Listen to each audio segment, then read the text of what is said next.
It is time for Political Breakfast. Strategist Tharon Johnson and Brian Robinson are both here. Good morning to both of you.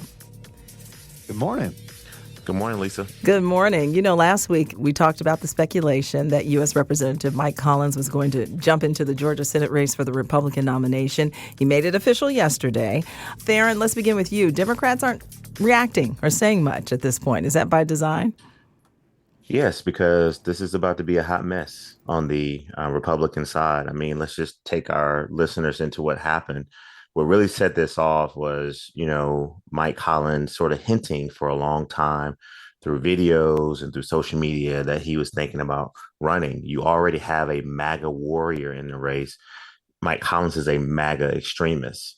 This is a man who has faced criticism in the past about racist, anti-Semitic, and xenophobic comments, but he is a staunch supporter of this president.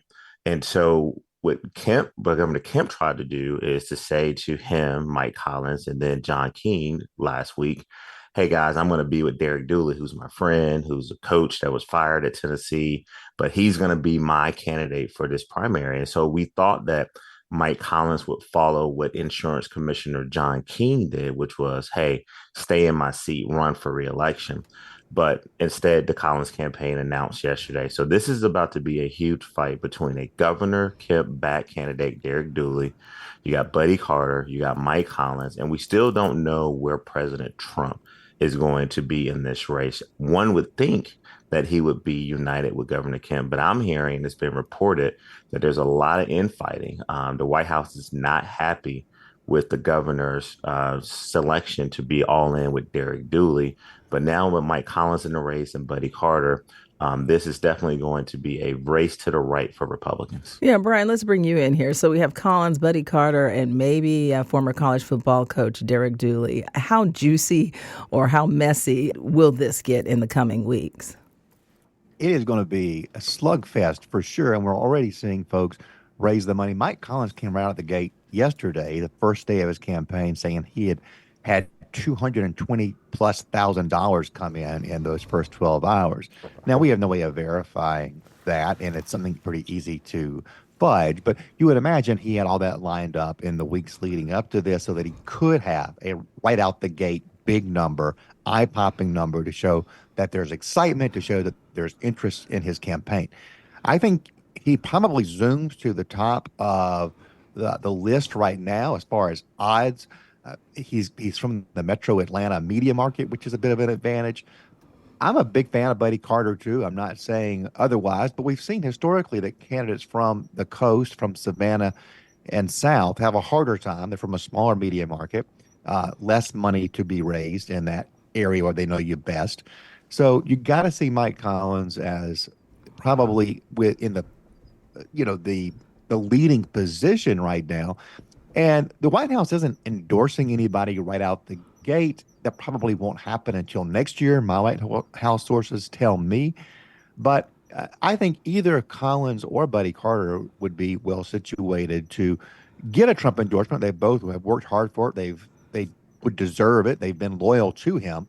But it seems like if it was going to be Buddy Carter, it would have happened before Mike got in, or Trump would have signaled in something. And maybe Trump just sits on the sidelines here. But as Tharon said, there is some infighting now. You got to think that Trump is going to get in and embrace a proxy war at this juncture. Yeah, a Kemp endorsement is pretty valuable, too. Both of you talk about that Derek Dooley element. Tharon, how bold was it, though? You have Governor Kemp telling Collins, if, Dooley runs, that's my guy. And then he, jumps in anyway. How bold was that? Was that a bold move or not? Very bold. And it shows that Governor Kemp on his way out, his second term, is like, look, I'm going to be with the people who I want to be with. I'm going to support candidates that I think that can win in November of 2026. But this is not the first time that Governor Kemp has made a selection that White House people, the president and others did not support. Let's not forget he chose to go with Kelly Loeffler when he selected her to be the U.S. Senate appointee. Doug Collins was waiting to win. A lot of people thought that he was going to be that person. But if I'm Derek Dooley right now, Lisa, and this is just some free advice. A poll came out this week in Georgia that showed that 52% of Georgians oppose the Trump budget law that ripped away health care for about 750,000 plus Georgians. The 52% of the people in Georgia does not like this Trump budget. And so Buddy Carter and Mike Collins voted for this budget. But the bottom line is this, and I can just sum it up in just really one sentence. Mike Collins entering this race and Governor Kemp being out there is overshadowed by a long list of MAGA grievances and a chaotic dynamic to navigate a Republican primary right now, Lisa, where you could literally have a governor and a sitting president on opposite sides. Wow. Brian, what does this do for you as a strategist? Are you like rubbing your hands together? Are you sitting back eating popcorn or what? Well, I am not involved in this race at all, and I'm perfectly fine with that. It is going to be a slugfest. I think Derek Dooley's got to get out of the gate fairly soon because first impressions are lasting impressions. And one thing the Collins team has done is begin to define Derek Dooley as not MAGA enough, not somebody who's really been in the trenches, somebody who didn't vote in many of the elections where President Trump was on the ballot.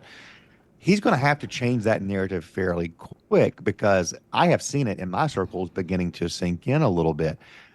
I've heard Tharon say that he's heard Derek Dooley's raised a lot of money. I haven't heard anything about it. So I trust that he's got good sources. But he's going to need a lot of money to begin to define himself. And he's going to have to prove he can stand on his own 2 feet. He cannot say, oh, well, I'm Brian Kemp's guy. That is a non-starter. Brian Kemp's got the best political brand in the state, no doubt about it. It is not, it's like an invitation. It's non-transferable. Right? This guy's got to go out there and prove it on his own. He's got to be believable and credible with MAGA voters as well as sort of the Kemp wing of the party as well.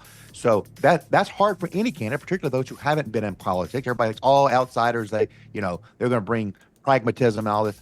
Having political experience matters because you're going to touch a live wire and not know it without experience. So Derek Dooley has a chance. There's a pathway for him. I trust Brian Kemp's judgment if he says he's going to be a good candidate, but voters need to see it for themselves.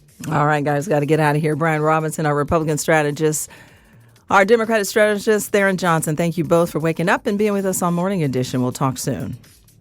Thank you. Have a great day.